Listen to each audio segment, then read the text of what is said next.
मैं उन सभी साथियों का और इनके पूर्व में जो रहे हैं उनका भी हृदय से अभिनंदन करता हूं। इतना ही नहीं, सदन मतलब ये खंड ही नहीं है, इस पूरे परिसर में अनेक लोगों ने, किसी ने हमें चाय पिलाई होगी, किसी ने पानी पिलाया होगा, किसी ने रात रात चली हुई सदन को किसी को भूखा पेट रहने नहीं दिया होगा, कई प्रकार की सेवाएं की होगी।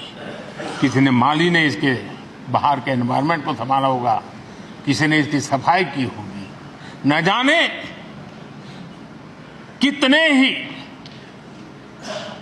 अनगिनत लोग होंगे जिन्होंने हम सब अच्छे ढंग से काम कर सके और यहां जो काम हो वो काम देश को आगे बढ़ाने के लिए अधिक से अधिक तेजी से हो, उसके लिए जो माहौल बनाना, व्यवस्था बनाना, उसके लिए जिसने योगदान दिया है,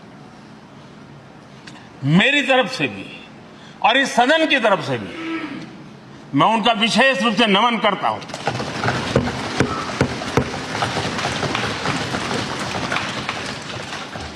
आदरणीय अध्यक्ष जी,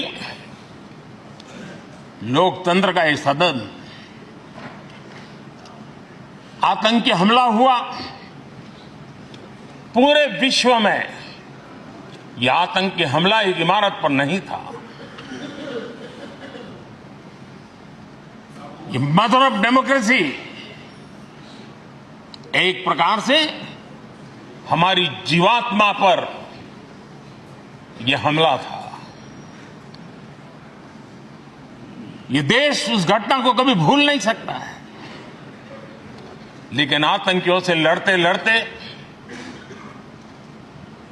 सदन को बचाने के लिए और हर सदस्य को बचाने के लिए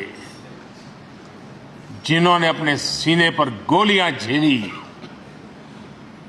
आज मैं उनको भी नमन करता हूं। हमारे बीच नहीं है, लेकिन उन्होंने बहुत बड़ी रक्षा की है। आदरणीय अध्यक्ष जी,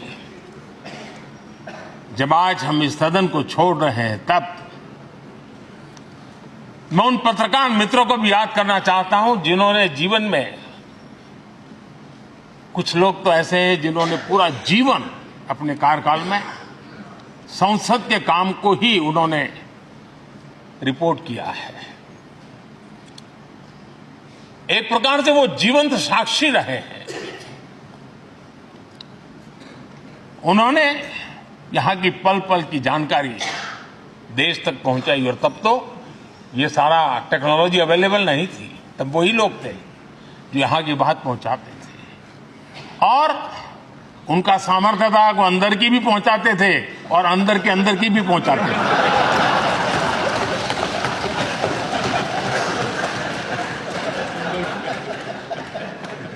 और मैंने देखा कि ऐसे पत्रकारिता जिन्होंने संसद को कवर किया, शायद उनके नाम जाने नहीं जाते होंगे, लेकिन उनके काम को कोई भूल नहीं सकता है। और खबरों को लिए नहीं, भारत की इस विकास यात्रा को संसद भवन से समझने के लिए उन्होंने अपनी शक्ति खपा दी थी। आज भी पुराने जो पत्रकार मित्र मिल जाते हैं और जिन्होंने कभी संसद को कवर किया हो, तो ऐसी अननोन चीजें बताते हैं जो उन्होंने अपनी आंखों से देखी होती है, कान से सुनी होती है, जो अचरज करने वाली होती है। यानी एक प्रकार से जैसी ताकत यहां की दीवारों की रही है, वैसा ही दर्पण उनकी कलम में रहा है, और उस कलम ने देश के अंदर संसद के प्रति, संसद सदस्यों के प्रति एक अहोभाव का भाव जगाया है। मैं आज, कई पत्रकार बंधु होंगे जो रहे नहीं होंगे, लेकिन मेरे लिए जैसा ये सदन छोड़ना भावुक पल है, मैं पक्का मानता हूं इन पत्रकार बंधुओं के लिए भी ये सदन छोड़ना उतना ही भावुक पल होगा, क्योंकि इनका लगाव हमसे भी ज्यादा रहे। कुछ तो पत्रकार ऐसे होंगे जो हम लोगों की टर्म से भी समय उन्होंने काम किया होगा। आज उनके उस महत्वपूर्ण लोकतंत्र की ताकत बनने के लिए योगदान देने के लिए भी याद करने का अवसर है। आदरणीय अध्यक्ष जी, जब हम सदन के अंदर आते हैं, हमारे यहां नाद ब्रह्म की कल्पना है।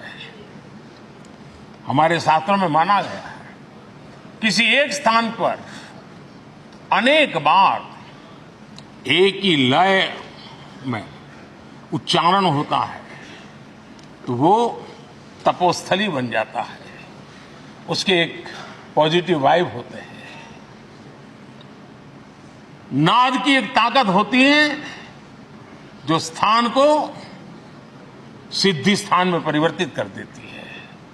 मैं मानता हूं ये सदन भी उस 7,500 जनप्रतिनिधियों के द्वारा बार बार जो शब्द गूंजे हैं, जो वाणी यहां गूंजी है, उसने इस सदन में हम बैठकर आगे चर्चा करें या ना करें, लेकिन इसकी गूंज इसे तीर्थ क्षेत्र बना देती है।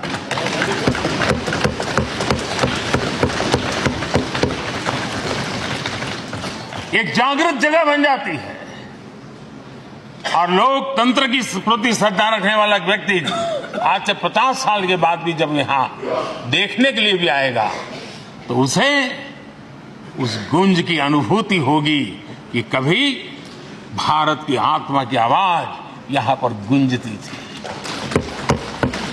और इसलिए अध्यक्ष महोदय, ये वो सदन है जहां कभी भगत सिंह, बटुकेश्वर दत्त, उन्होंने अपनी वीरता सामर्थ्य से अंग्रेज सल्तनत को जगा दिया था बम का धमाका करके। वो बम की गूंज भी जो देश का भला चाहते हैं उनको कभी सोने नहीं देती।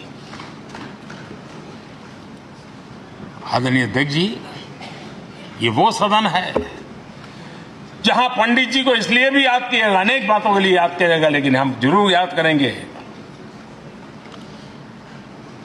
इसी सदन में पंडित नेहरू का at the stroke of midnight की गूंज हम सबको प्रेरित करती रहेगी।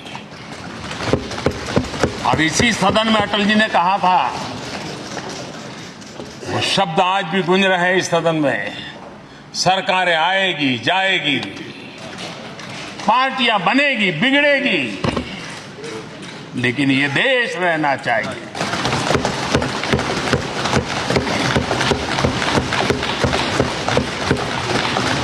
आदरणीय अध्यक्ष जी, पंडित नेहरू की जो प्रारंभिक मंत्रिपरिषद थी, बाबा साहब आम्बेडकर जी एक मंत्री के रूप में दुनिया की बेस्ट प्रैक्टिसेस भारत में लाने पर बहुत जोर दिया करते थे।